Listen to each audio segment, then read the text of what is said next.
much for making a little bit of extra time to talk with me today. Of course. And we like to just get a few questions to certain people, just to, some fun questions, get to know you a little bit more. So one of the things we were wondering is, it being Boomstick Comics, if you were ever to play a superhero, which superhero would you play? I don't know if I'd fit the character, but I'd like to play Batman. Batman? What is it that draws you? Well, when I was a toddler, I was obsessed with Batman. Mm-hmm. Which it was something I grew out of, but it was just something that I was obsessed with, and I had all the action figures, and I think I watched all the movies. Yeah. Well, in kind of talking about when you were, a child, what was one of your favorite childhood movies?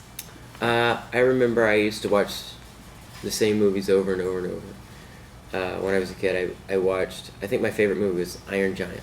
Iron Giant, I love that one. Yeah, it's an animation that I really enjoyed. Yeah. So, you've mentioned earlier that you are interested in doing some directing. Is there a movie out there that you've seen that is either really compelling that you would like to emulate, or is there one that you've seen that you think you could do better that you would want to remake? There's always movies that I see, and I mean, I'm not sure if I could do better because I've never directed anything before, but I love watching movies and pinpointing the problems, and also like there's some movies that that just really appeal to me, and I find very interesting in some of the styles that the directors use. So you're you're a man from Texas, and small town Texas. Did you ever, when you were younger, imagine that this would be the world that you would be in? I don't know. When I got into this industry, I was 11 years old, so I don't think I really had time, or I just didn't think about what I was going to be or what I was going to do when I got older. But I think once I got into it, I always had the feeling like this is where I was supposed to end up. Yeah. And do you have plans to try to stay close to your Texas roots, or are you going to? I hope so. Yeah. Yeah, I love traveling, and I love being in different cities, and that's the cool thing about being an actor is you shoot a movie in Chicago and you say you've lived there for 2 months. Yeah. Which is true, and I really enjoy my job, and like I'm not home a lot, so I guess it doesn't really matter where I live. I would like to maybe stay in Texas. I hope to move down to Austin soon because maybe I want to go to college there, and I also have family there. Yeah. So what is the favorite place that you've visited so far then? Favorite city? Yeah. I love Austin, and then I shot a movie in Boston in November, and that was the time of the World Series. Oh, right. And so we got to go to the World Series. I was shooting a movie with John Travolta. So when you're shooting a movie with John Travolta, you can pretty much do anything you want as long as he's coming with you. Yeah. So we went to the World Series, and we went to a couple Red Sox games, and I had a blast. Good. Well, and just one last question, just to make sure that you have time to do the other things you're up to today. If you were to name your favorite guilty pleasure movie, what would that movie be? Crazy Stupid Love. Crazy Stupid Love. Okay. Well, Tye Sheridan, thank you so much for taking your time today. We really appreciate it. Yeah, thanks for having me. Mm-hmm. So how'd you get involved with this project? I was sent the script, and I read it and really loved it, and emailed my manager, and I was like, hey, I really want to do this. Are they auditioning? And he said, yes, I'm going to talk to David. So he emailed David, and I think David originally said that he wanted to find someone that was a non-actor, which is kind of his style. It's what he likes doing. And I told him, I was like, oh, please let me audition. And so I auditioned in Austin, and then I got a call back to read with Nicolas Cage.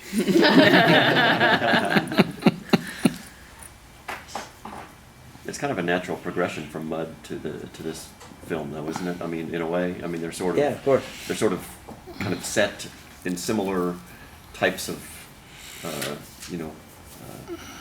the circumstances are similar to a certain extent. I think so too. Yeah, and then also Jeff and David went to the same college together. I don't know if you guys know that, but Jeff Nichols and David Gordon Green. Yeah, he did Mud and Take Shelter. Yeah, and I think David was in the editing room a little bit when Jeff was working on Mud, so he was familiar with my work. How different was it working with McConaughey and Nicolas Cage? Yeah, they're two very different human beings, but they're both very, very eccentric.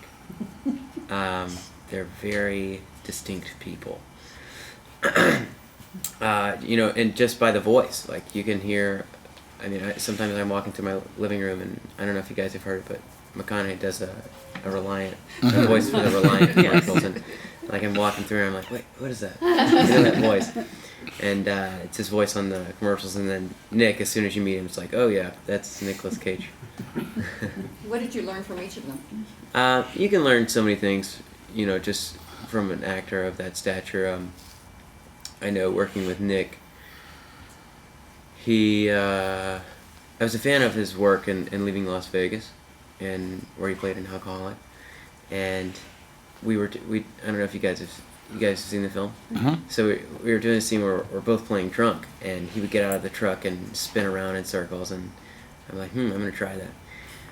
So I would do that too.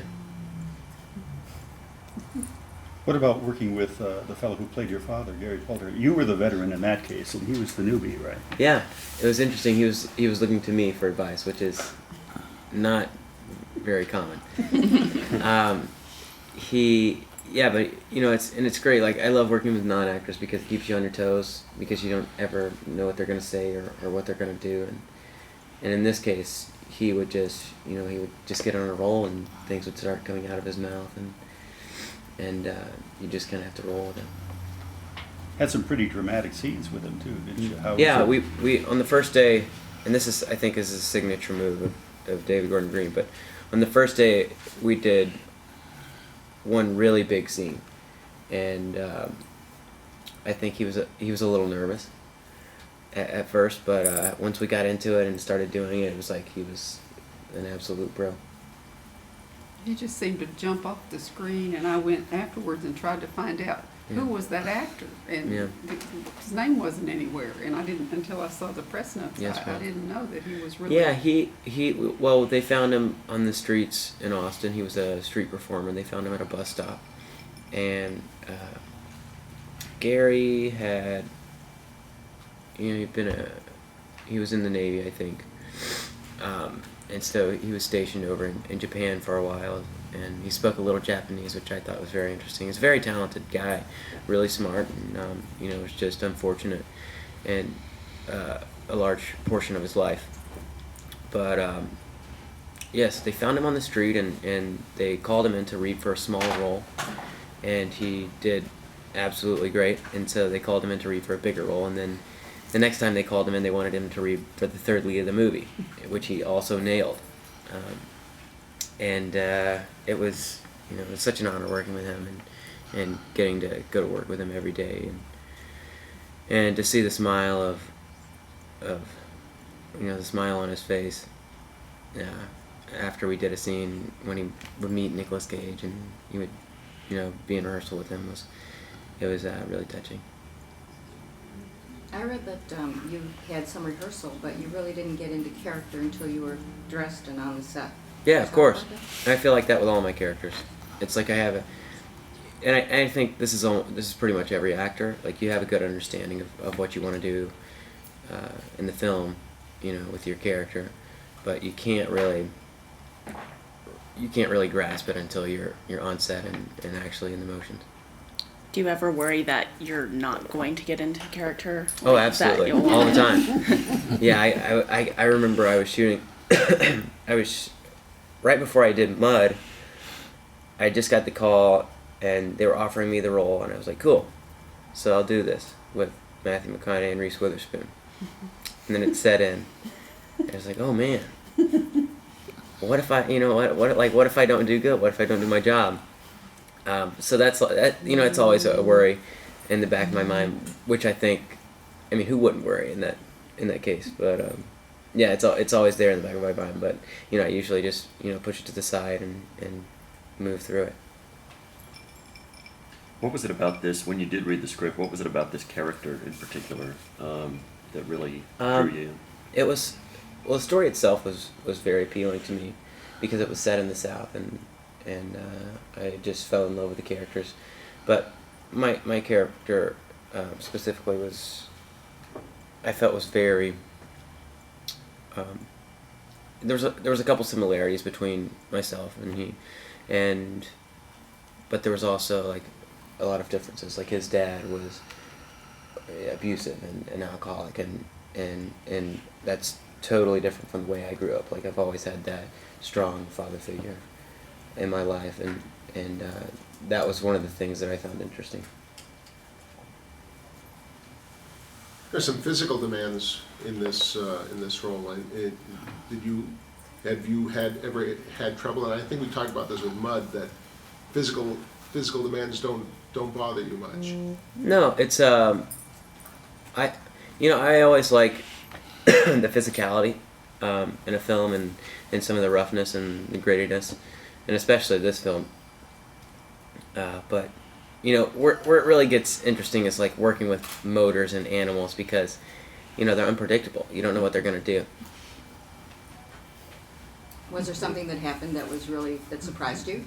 I wouldn't say on this, but in the past I was, in Mud I was working with snakes and motorcycles and boats.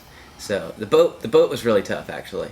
I'd grown up in the South in Texas, and in the rural part of Texas, and I would go to the river a lot with my dad, and he would let me steer the boat. So I had a good feel for it, but the motor itself would die, and it was just a pain in the butt.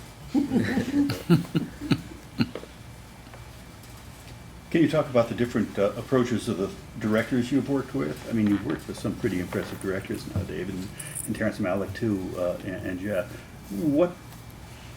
What makes each of them different from the others, or is there anything that makes them different from the others? There's absolutely a difference. My first 3 films I got to work with, 3 of the top 10 directors that are directing right now. And I just assumed that every director was that talented. But I found out that's not the case. Because I did a couple films after this one. And it was a little bit harder for me to communicate with some of the directors, and the final cut wasn't as good and as polished as this one was. But I would say that Terrence Malick and David kind of have a similar style, but they're also very, very different, because I feel like they're both very deep, but David is more outspoken and open to anybody's ideas, where Terrence Malick also likes to improvise, and he likes some of the natural energy from his characters and some performances, but it's more in his head, and he's a lot quieter. So and then Jeff Nichols is works on a script for 10 years, and then it's super bases everything off of his script. Did you contribute anything that wasn't in the script? What's that? Did you contribute anything that wasn't in the script? There were a couple ideas that we threw around with each other, and that fell into the movie. One of those being the cool face, the anatomy of a cool face. That was actually an idea from Nic Cage. He'd come up with the idea several years back when he was watching a car commercial, and this guy was like, "Come on down to the dealership and get you a new car." And he had this face, and he was like, "Well, is that the anatomy of a cool face?" And so he incorporated it into the script that he wrote that never got produced, and he always kind of hung on to the idea and wanted to incorporate it into something else that in his future, and I guess in this case this is where it ended up. How did you feel about your performance, having watched it on screen? I feel good. I feel good about the movie as a whole. I think it's a a really solid film, you know, as far as performance, music, sound, the quality of the film, cinematography. I was very pleased. Is there anything you would do different? You know, I think every individual performance is special, and there's, you know, sometimes I feel like you can't judge a performance because it's a piece of art, and, you know, someone may like it better than others, and I think you know, everything's different, but you know, there's nothing I would change. Is there a scene, without giving too much away, that you're particularly proud of or felt like you really nailed it? I mean, not to be conceited, I don't feel like that, like I nailed it. But, you know, I'm very proud of this film, and I'm proud of the performance that I have in it. But a lot of that is you know, goes to my director, Dave. Like I couldn't have done anything without him. Obviously, like he deserves all the recognition because he's the one who put me in this film. He's the one who directed me and steered me in the right direction. So, Who's on your wish list to work with? I kind of want to work with everyone. And again, and also I want to work with James Franco, who I feel like is everything. He's like a writer, director, actor, and he's doing so many projects a year. Like if you look at the guy's IMDb credits, he's got like, I mean, it would take you 2 days to read the entire thing. Well, he's a friend of David Gordon Green's, isn't he? He could introduce you. Yeah, it's funny. I'll tell you the story of how I met James Franco. So with this film, when we were at the Venice Film Festival in Italy, we had just screened, and we got a really good reaction. And this was our premiere, so like everyone was a little nervous and you know, a little unsure of how they were going to take the film and how the critics were going to take it. But everyone seemed to, you know, really like it, and so we were all feeling very proud of ourselves. And you know, we got back late and we went to sleep, and I had to wake up at like 4:30 a.m. And I don't know if you've ever been to Venice, but you have to take a boat everywhere you go. To the airport, like I was staying in a hotel, you had to take a boat to the airport and then get in a car and go to the airport. So when I came down in the lobby, James Franco also had a film there, and they had screened that night. And he had stayed out partying really late, and so he comes into the lobby with like 10 women, and I mean, and these girls are all knockouts. So I'm kind of looking around, but you know, not trying to be too nosy. So I'm up at the counter checking out, and it's like 4:30 a.m. Still dark. It's a really weird energy in the hotel. There's like nobody in there, and I see this guy like lean up next to the counter, and I look over, and he looks over at me, and it's James Franco. And we had just talked on the phone a couple days before in negotiations for this role, for this movie he's doing, called The Sound and the Fury, which I wasn't going to do due to scheduling. And he was like, "Oh, hey man." And I was like, "Hey man." So I just thought that was really interesting. What kind of relationship did you have with Nicolas Cage when you weren't shooting? I think we have a really good relationship. We have a good friendship, and when we were at South by, he snuck me into a Snoop Dogg concert, which I thought was pretty cool. So I would say it's good. Very cool. Now, is there any thought of you directing yourself? Sure. Yeah, absolutely. Yeah, it's been a late interest of mine. And my goal is like, you know, no matter what it is, no matter if it's like a 30-second film or, you know, a 5-minute short, I want to direct something by at least 19. Hopefully 18's the goal, but I don't know if that's going to happen because I'm turning 18 in November and things aren't looking too good. Do you have your own idea for what you want to do? I mean, it's a specific plot. No, it's like, you know, I have ideas, and, you know, I start writing, and I have a lot of ideas, but I never, like, you know, sometimes, like, it's just, you know, it starts with a scene, and sometimes I just don't feel like I I figured out the story enough to finish it. But there's I think there's a couple things in the work. Nothing too serious. You know, a couple shorts. So we'll see what happens. You've done all these dramatic roles. Would you ever want to do a comedy? Yeah, sure. I'm doing this movie this summer called Scouts vs. Zombies, Okay. which is going to be like an action comedy thriller. I'm already sold. Yeah. Sounds great. Yeah, I mean, I could just sell you off the title. I don't even have to tell you who's in it. But yeah, so I'm really excited about that. We're shooting in May in LA, and yeah, it's going to be my first taste of a studio film. Nice. I just recently did a guest appearance on a sitcom called Last Man Standing. Nice. You guys watched that? It's a Tim Allen show, and so I did a guest appearance on that. And they do a live taping with an audience, and so it was a little weird for an audience to be laughing at me because I'm so used to you know, people being so quiet and letting me focus on set. Everyone was making fun of me, like they were saying like, "Oh, you're so method," which I mean I wouldn't call myself a method actor. But I remember shooting, and there was this one scene where I say a line, it's a really stupid line, and it got a big laugh, and it was like totally unexpected, and I just cracked, and I started busting out laughing, and the audience just loved it. And I was trying to stop laughing, and they just kept laughing, and I kept laughing, and we had to start over. So it was really different. Are you interested in doing improv? Yeah, we did a lot of improv for this, and on my first film, all the dialogue that I have is basically improvised. So yeah,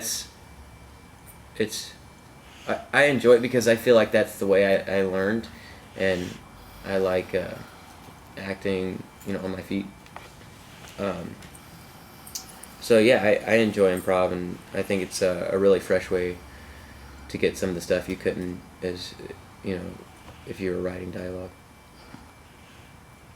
You're sort of at a tween spot in your in your life.